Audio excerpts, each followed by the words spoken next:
Coming to you from Crunchyroll HQ, this is the Gachiakuta After Show, where each week we are talking out the trash and breaking down the latest from the anime series, sharing our favorite moments, and so much more. I feel like my voice sounds deeper than usual. I am your host, Nick Friedman. And hello, it's been a minute since I've been here. It's Haley Whisennand. Surprise, it's Haley, and we're going to enter the abyss together. All right, y'all. Episode 18 of Gachiakuta, we're here. But before we get into this week's episode, we have to share some comments that we received from you guys, our listeners, on Spotify to share with you.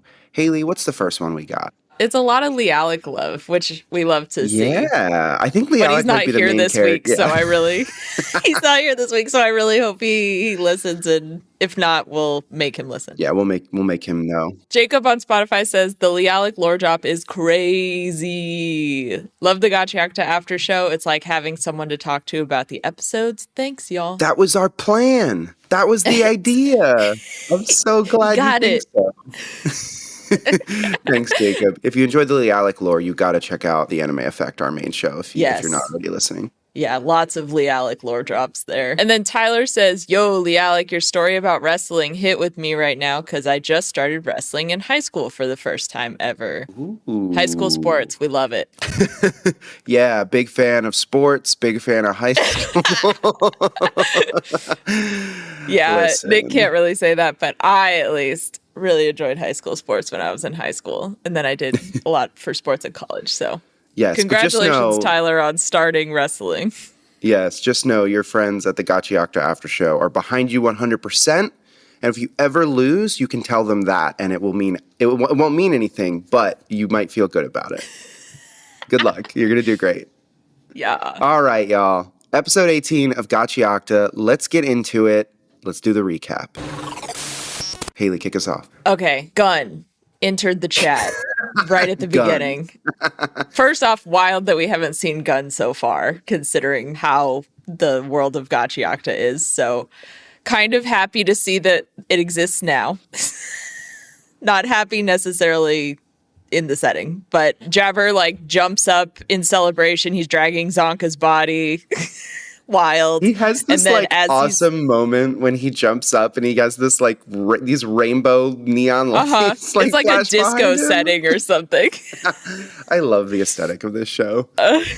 So he like jumps up but then gets shot in the leg as he's jumping up. Insane. So we don't know who it is. We just see like the gun in like poking out of darkness. So very mysterious, very intriguing. And then immediately it swaps to the other matchups. So we see Engine kind of walking down this hallway or whatever. Fu's just kind of like muttering to himself, just being like, I gotta start the fight, you know. They said I gotta start it before everybody else, blah, blah. But I really want to. I feel like all of Engine's fights are him being like, hey, what's up, man? And then being like, didn't expect that. And then they just kind of talk it out a little bit. And like Engine like inspires them. But I'm certain this one will take a turn at some point. Well, the best part about this so far is that Fu is literally like, can you just punch me first? And like, Engine just goes, I need an excuse. No. I did love that scene where he's like, I was like laying in bed watching it and I was laughing. Anyway, then we get the main fight of this episode, which is Riyo versus Noerde. Mm-hmm. Oh my gosh. We learn that Noorde's ability has a time limit. The two of them are just fighting like crazy. And they're using their abilities. And Noorde is kind of showing off their skills from their warrior tribe. Yeah, which is an all-female warrior tribe, which is awesome, by the way. Hell yeah, dude. But also makes sense that there's a time limit because it feels like she always has to like comb her hair whenever she wants to start it up. So I'm like, yeah, that makes sense. Such a cool idea. But yeah, Noorde is clearly winning the fight. Mm-hmm. And so Riyo pulls out a gun. And lots of guns in this episode all of a sudden. We will talk about it a little more in the pit poll, but when you mentioned like, oh, I'm surprised there wasn't a gun before, I'm like, I didn't think about it. But like Noorde is just as surprised that there is now a gun. And so I think this kind of shifts the dynamic of like what we've thought of Riyo previously, her relationship to the cleaners, all of that. Turns out Rio's basically an professional killer. Yeah. We really get to see a kind of a dark, twisted side of her. I thought it was interesting that they refer to her as pro killer, because normally I would think of like, oh, you're an assassin, or oh, you're a mercenary, or something like that, to give the context of like, are you just a hired killer? Are you, or is this somebody... like a sport? Like, right. Is this like a sect of society that is like they're professional killers? Like Running Man style. I don't know if that's like meant to be worded that way to like kind of hide the exact extent of her being a pro killer, or if that's just the wording that was chosen. You don't hear very often those kinds of things be just like, oh, you're a professional killer. It's always like a mercenary or assassin or something like that. And then Riyo, after immobilizing her enemy, sets out to find the rest of the cleaners. We learn that, really, Noerde doesn't know where they are, but Rio's given this hunch of like, basically she stumbles upon Zanka's fight with Jabber. Well, the aftermath of it, as Jabber is dragging him to the trash beast. And of course, we find out that the gun shot from the beginning of the episode is Riyo. Yeah. She shoots him like 7 times too, which is insane. And she's in non-vital parts, obviously, because she made a whole thing about how like Engine said I can't kill anybody anymore or whatever, so she just like shoots people in the leg and the arm and stuff now. But she shoots him like 8 times, and she's like you'll be fine. You have the will to live. It'll be fine. And then so we end this episode back with Rudo talking with Zodal at the trash beast heart. Zodal feeds Amo's boots to the heart and basically confirms that the Watchman series is his coat, Amo's boots, and Rudo's gloves. Yep.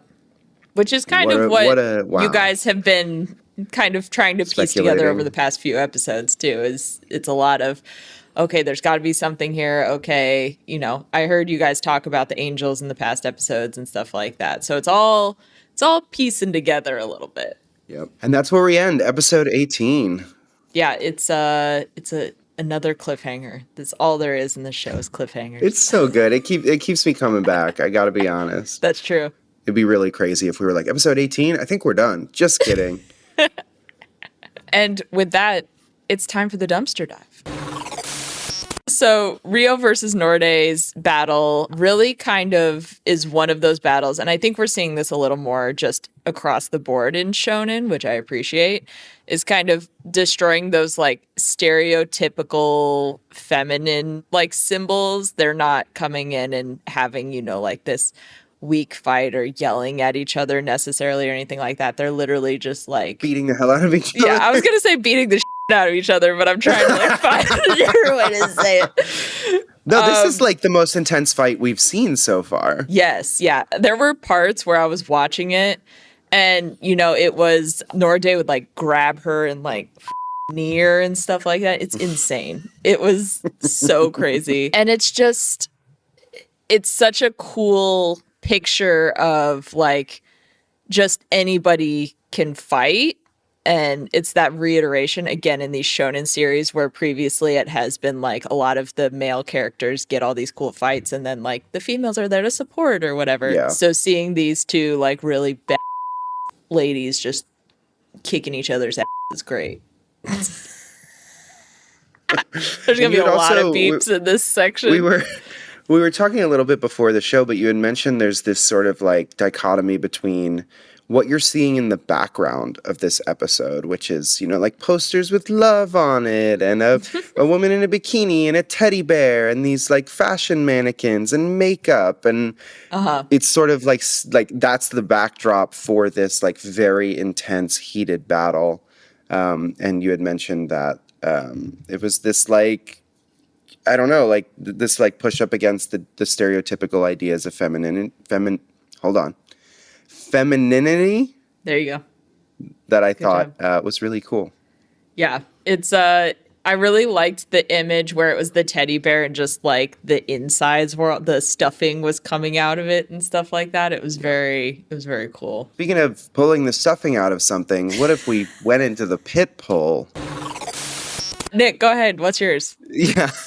All right. So mine, I alluded to it earlier, which is when the concept of gun is sort of introduced to this series for the first time, It made me think of that classic Indiana Jones scene where he's fighting the bad guy in the street, and the bad guy like pulls out this like what kind of, it's like a scimitar or something, and he's like like wielding it all around, like kind of like flourishing on Indy, and then like poses, and then Indy just pulls out a gun and shoots him, and that's it. And that's the end of the fight. Obviously this moment isn't meant to have that level of like absurdist comedic effect, right? But it helps reinforce the way that like this seemingly, and I hate to say that the seemingly mundane thing from our world, I hate to say that, is like such a game changer to this world that we've seen that can be so dark and is so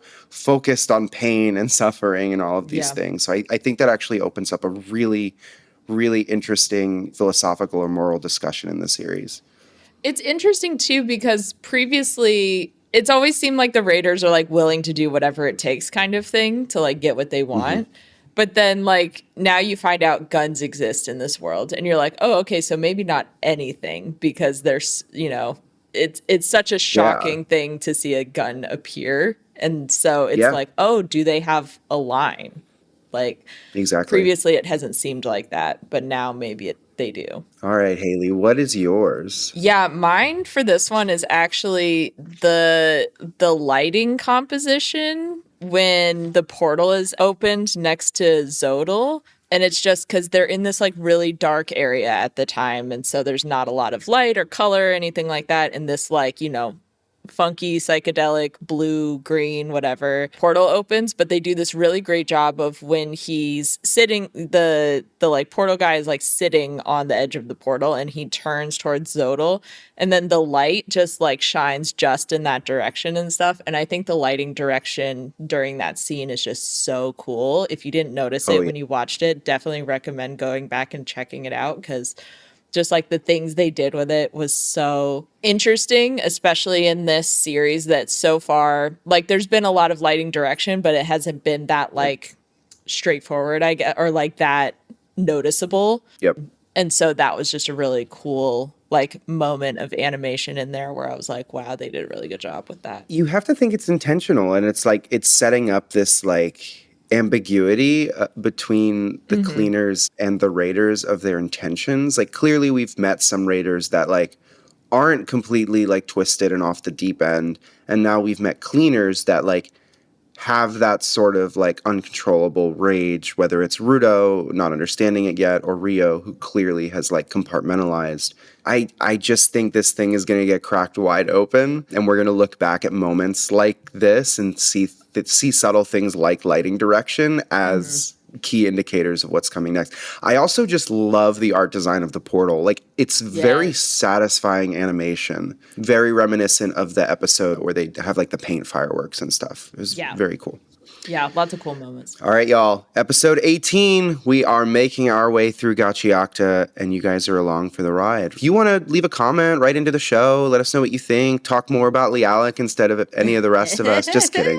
I love when Lialik goes celebrity mode. You can head over to got.cr/anime effect questions. That is got.cr/anime effect questions.